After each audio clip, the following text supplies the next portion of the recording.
Hey, what's going on, everybody? Today we're going to be talking about the Halo Infinite multiplayer that dropped a few days ago. Also going to be going over the Season Pass and the special event that is currently going on. Now, I want to start off by saying that I am immensely enjoying my time in Halo Infinite multiplayer. I would also like to take a moment to appreciate the nostalgia. Just listen to this for just a moment.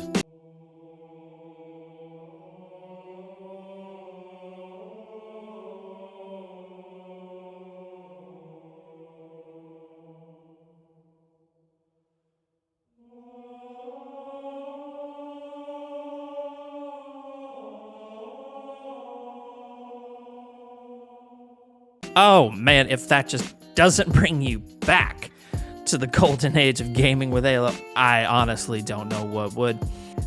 So yeah, Halo Infinite multiplayer.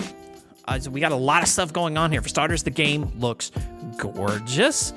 I haven't played really much since Halo 4, and that's, I believe, when they still had the loadouts and stuff going on. Did not touch Halo 5, did not own the newer Xbox. I've been on PC or PlayStation, and conveniently for me, Halo Infinite is also on PC, and the Master Chief Collection has since been released on PC as well, and so what a time to be alive, right? Now, so you start off with the same basic weapons as everybody else, with the exception of certain game modes, which we're going to talk about, and you go out and you find weapons. You've played Halo, right? You know Halo. Anybody, even people who haven't played Halo, know this little bit. You're going to find the sniper rifle or the rocket launcher or the shotgun or whatever else. And then, of course, vehicles, warthogs, wraiths, banshees, all sorts of stuff. And it's a blast. This is a blast. Halo is one of these things to where I could just jump into a game and I could play, and regardless of winning or losing, I have fun with, which is real convenient because if you're watching some of this gameplay in the background, you'll notice I'm probably doing a lot of losing. As a side note, I know people have already got onto IGN for showing less than, we'll call it, stellar gameplay, so go easy on me. I do not claim to be a pro. I don't even really claim to be good at video games, guys. I just love talking about them with you. All right, now, Halo Infinite comes with a battle pass, either just the standard free one, or you can pay, I think it's $10 to get some credits to get the premium, and there's also a premium with a bundle. I decided just to go ahead and get the premium because I've been enjoying the game, and I'm obviously going to be playing it a whole lot, and I want to get the cool cosmetic-y things that come with the game, because you see right here, every only so many one of these unlocks are free, but if you have the premium, then every level is going to be giving you something, whether it's a sigil, or you get these challenge swaps thing, which I'm going to talk to you about in just a few minutes. And this thing levels all the way up to level 100. Now, I'm going to be talking about why this is both a good and bad thing. See, the way that you earn experience in the battle pass is you complete the challenges. You have both daily and weekly, and this is not the whole weekly list. It actually kind of rotates through. You can actually click into the challenges. There's the weekly thing right here. You press R to see upcoming challenges, and then you've got all of this stuff right in here. And if you complete all of your upcoming weekly challenges, then you go into the ultimate challenge, which here says finish all your weekly challenges to unlock the ultimate challenge completed to earn this week's ultimate reward. Now, it sounds great, it sounds exciting, but here is the problem. Is at the same time, we now have Fracture Tenride. This is the special event that is currently going on inside of the Halo Infinite multiplayer, and it feels a little gatekeepy, unfortunately. And what I mean by that is you'll notice my current rank is rank 2. You rank up by completing event-specific weekly challenges. You look right here in my immediate pool, I don't have any event challenges. So I have to play game modes that are not part of the event in order to get. And so I could go into these, you can look at the upcoming challenges. See, I have one right here. It says win Fiesta matches. I just have to win one. Now, this one in particular, again, going back to my gameplay, highly unlikely I'll personally be winning one, but, let's say here, earn assists. I can earn assists. I can even earn 20 assists. That's not that big a deal.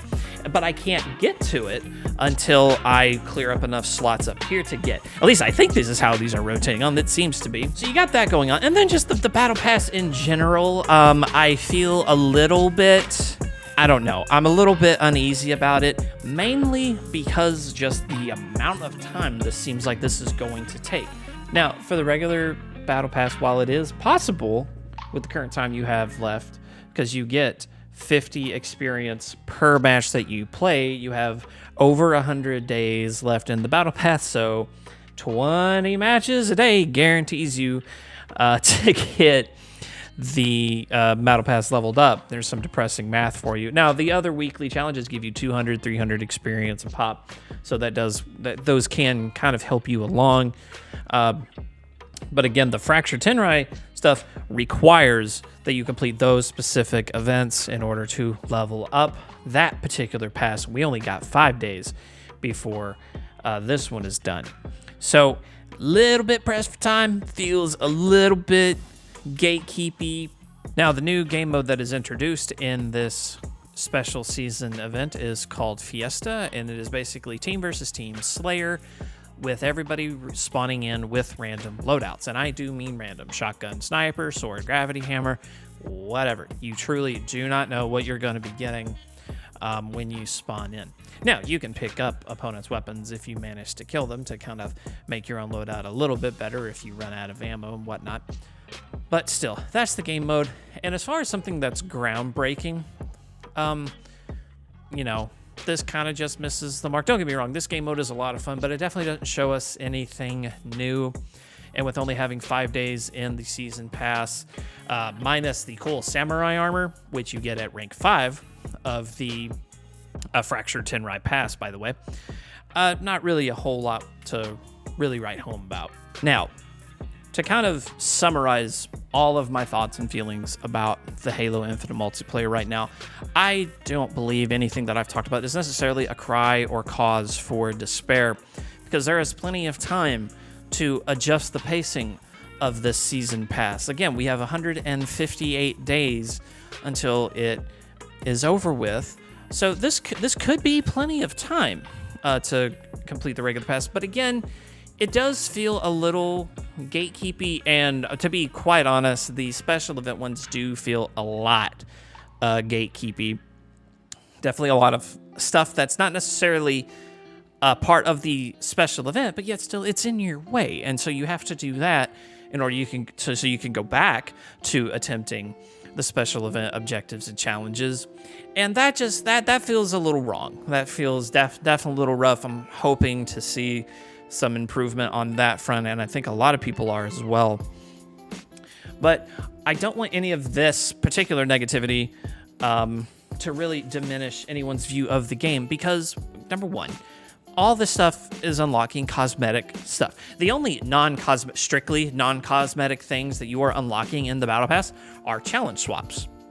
So, which again, help you rotate challenges to go towards, again, cosmetic things.